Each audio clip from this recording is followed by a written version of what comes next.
Good afternoon, my fellow gardeners. This is South Carolina Transplant, also known as Martin, coming to you live from Zone 8A, the Piedmont of South Carolina. They had me outnumbered. So if you've been following me, you know that Hurricane Helene came through the Piedmont of South Carolina in our area. And although we didn't sustain a lot of property damage, we had some roof damage, but also this lineup of Arborvitaes got hit pretty hard. And I actually recorded a video of the cleanup. If you haven't seen it, it's called post-Helene maintenance. A lot of these Arborvitaes were slumped over. They succumbed to the wind damage that we had. We had 40 to 60 mile an hour winds at some point, and it was able to uproot some of them and push them over. In that post-Helene maintenance video, you saw that I uprighted some of them I tried to stake, and not all of them took. These two here, they succumbed to being uprooted, and they were stressing out before that. I don't believe that I was maintaining them water-wise properly. A couple of them along here are being staked right now as we speak to try to shore them up and have them grow straight. And these two here, they pretty much, they're done. They succumbed. This guy behind me, he's a little brown, but he's green also. So we're gonna see if he takes. All these plants are due to be fertilized probably around mid to late March. So I think with a little fertilizer and some TLC, we're going to be able to bring this one back. But I went out to Home Depot. I found the largest green giant Arborvitaes I can find to replace these, and that's going to be on our itinerary today. So folks, without further ado,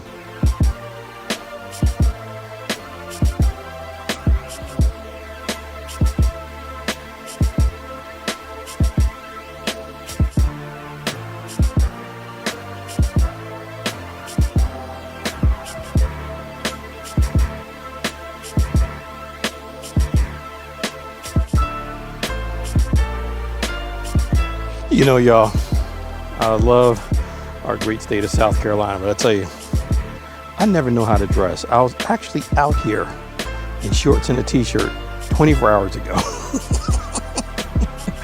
Oh man, one never knows. So I'm gonna start with this guy and just get him uprooted. What I'm going to do is pull him out. I may be able to just pull him out. And then what I'll do is I'll chop them up. We have a brush pile over behind me, and I'll chop them up and put them in the brush pile. But for now, I'm just going to pull them out of the ground, make sure that the hole is deep and wide enough for the new plant, and we'll be on our way.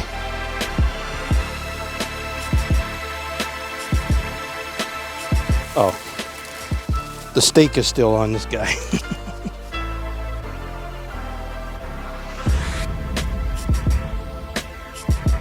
Still has some green on the back, but you know, once they start to go brown, there's no going back. So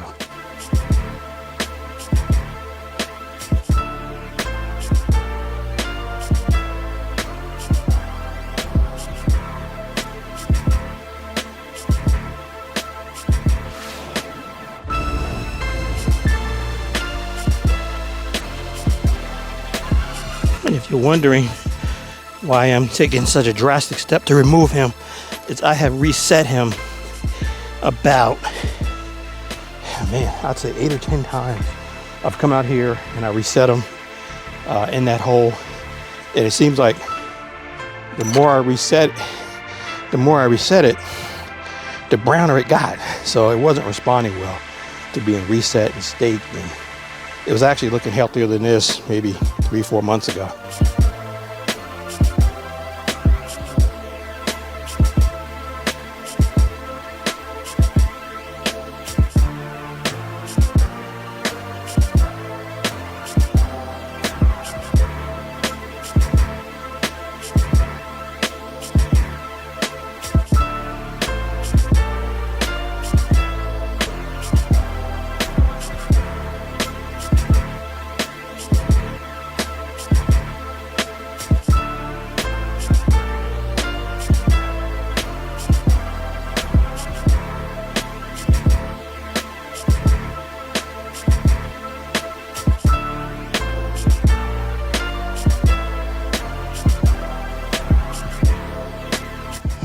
I was being a bad Boy Scout, not being prepared. Man, guys, I'll tell you, I am so impressed with soil amending. This entire property was all red clay. I'm not sure if the video is capturing this, but this is some beautiful, dark, black soil down here. So, soil amending using, this area has pine straw, but pine straw, bark mulch, it does work. Here's your proof right here.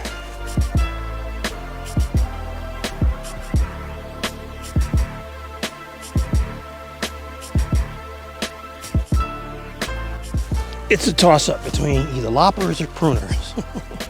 Seems like every time I get going, I get momentum getting it out of the hole, I find another fiber root coming out. It's a shame. I was healthy and happy at one point.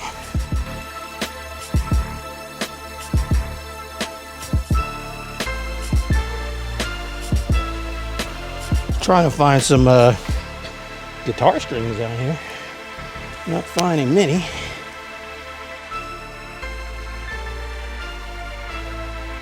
This is one of the times I wish I had that, I know some of you guys have those root slayer shovels. This is a root slayer moment right here.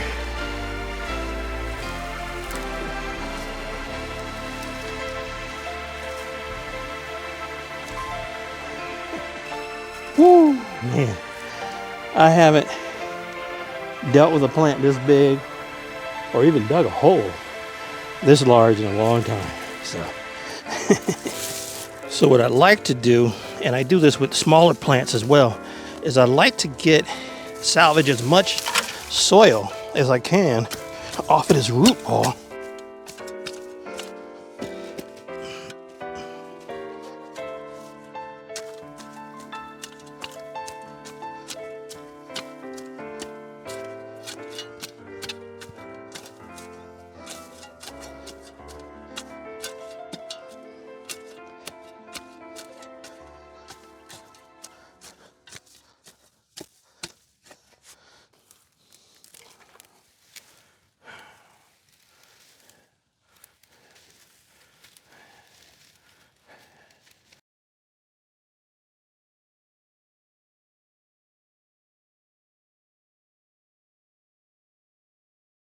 So looking at the planting hole with the naked eye, it appears that this is a little to the left of my left, your right, whereas opposed to the center being right in front of you guys.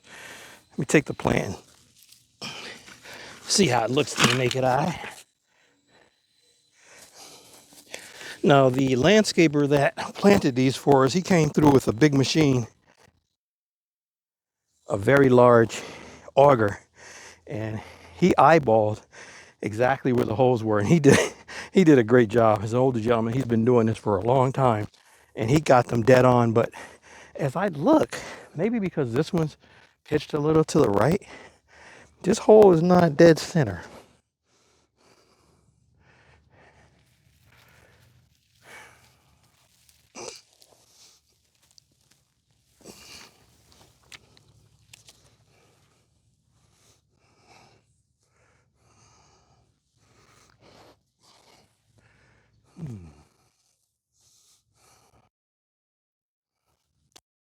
I'm gonna say that's a no.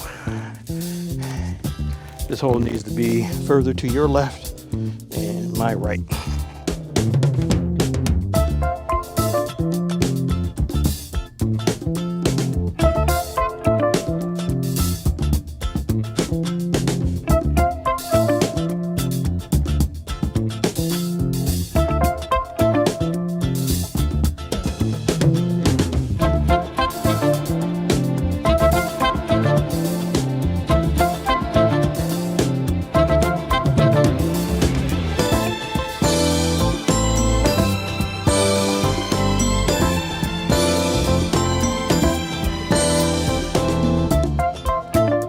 Pretty sure that's not deep enough, but I would just like to see if I'm more on center.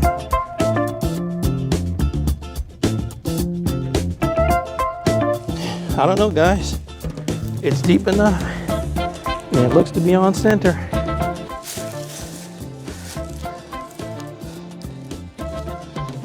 Okay, take a couple steps back. Okay. That's from the rear. And as I swing around,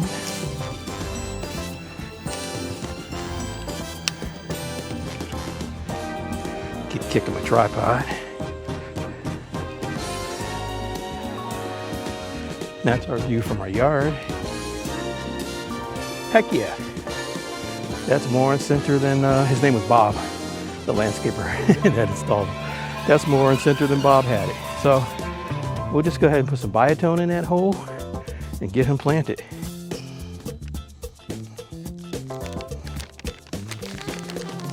I always feel guilty when I see some of you guys using your biotone. You pour so much in the hole and I'm like so stingy with mine. So biotone, compost. He's in here pretty tight. I may have to cut this guy out of here. Wow. You know, I've seen other people when they get plants in here this tight. That ain't coming out. Wow. This is the first time I've ever had this.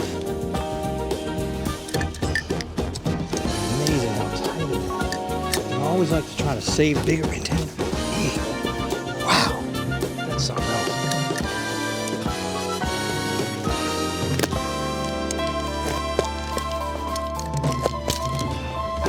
I like to try to save the big containers, but this container begs to differ. I'd say that's a little root down, right?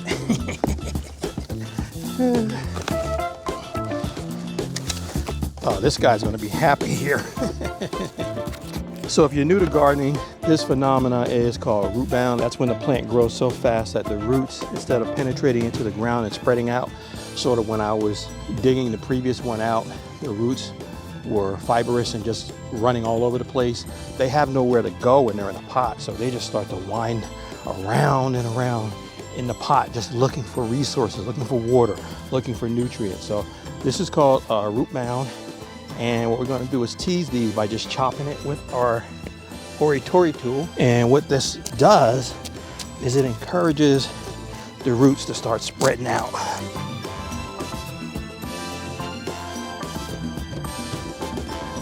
I love the smell of these, man. They have that Christmas tree smell in the house that you'd have when you have a fresh tree out around Christmas time.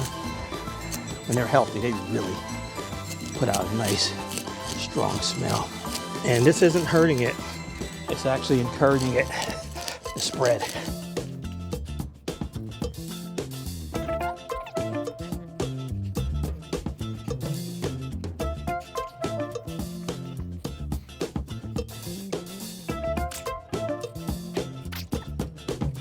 Well, folks, I just spent the last 12 or 15 minutes just coughing. I had a coughing attack, boy, and I'm still kind of, this thing's giving off some type of pollen. It's clogging my throat. It's got my nasal passages all congested. So, but I love it. I love the way it smells. I love the way it looks. So what I'm going to do is I'm going to table planting the other one until tomorrow, because this is getting to me and I need some relief right now. Plus, you know, your boy is winded. Like, I'm not as young as I used to be, man. I could probably get out here, you know, 20 years ago and just plant all of these within probably a week. But I have to admit, I'm winded. You know, I've been kind of laid up with the foot, you know, trying to get it to heal. But we're going to table this for today. Then we're going to extract the other one that's behind me, plant the new one in its spot, and hopefully have this project wrapped up. And just as an added measure, I'm going to douse this guy in some of my homemade deer repellent. If you haven't seen or watched my deer repellent video, check it out. Although our local deer do not graze on our Arborvitaes, you just never know. So I'm going to douse him in some deer repellent as well as the rest of the plants, just to keep them little critters away. Good afternoon, gardeners. How you doing today? I hope you guys had a great evening. After my last planting video, I took a little break. I am recharged. I will tell you though, man, I had to go back and dip into the old Allegra and I had to take some antihistamine spray. Let me tell you, when we lived up north back in New York, I had very little allergy symptoms, like no allergy symptoms. Since we moved to the south about 10 years now, boy, my allergies are on steroids. Man, I have never had sniffles and the clogged throat and all that stuff. So there's a lot more pollen. So just something I'm happy to have to deal with, but have to deal with nonetheless. So where we left off yesterday, I planted the first new replacement Arborvitae in the spot to my right. We're going to work on this second one today. I had a notion to prune it back so that I don't have the limbs to kind of deal with when I'm trying to yank it out the hole, but I'm just going to do as I did yesterday and just dig it up. So without further ado, so let me start by removing, there's still some mulch hay down here. So let me remove that. Oh, and if you don't know what mulch hay is called, I had to learn that also. Here in the South, pine straw is called mulch hay. And speaking of that, sometime in the future, I'm going to remove all the mulch hay / pine straw around the base of these plants. I'm no longer going to use that. And I'm actually going to sheet mulch all the way along this shrub line, and the entire shrub line is just going to have a nice dressing of black mulch all the way from end to end. I think that's going to look a lot better than having the pine straw / straw hay along here. And also the shrubs will do a lot better with wood mulch, as wood is organic and it'll break down. It provides nutrients and such to, you know, help support the plants a little better than pine straw.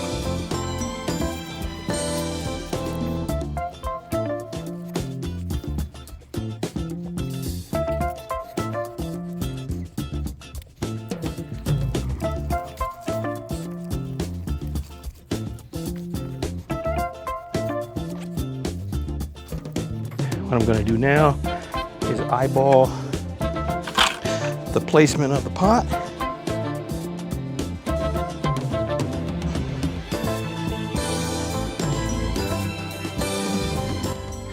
The hole's a little too deep, but you know, not a problem. We'll just go ahead and shore that up.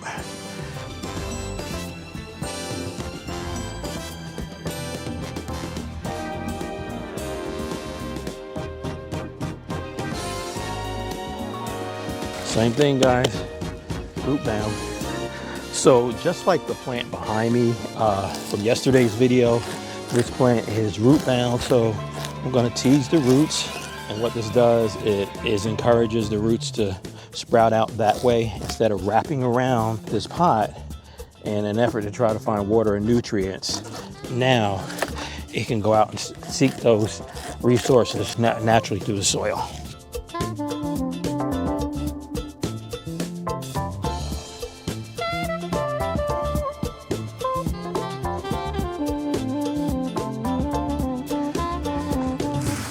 Backfill it.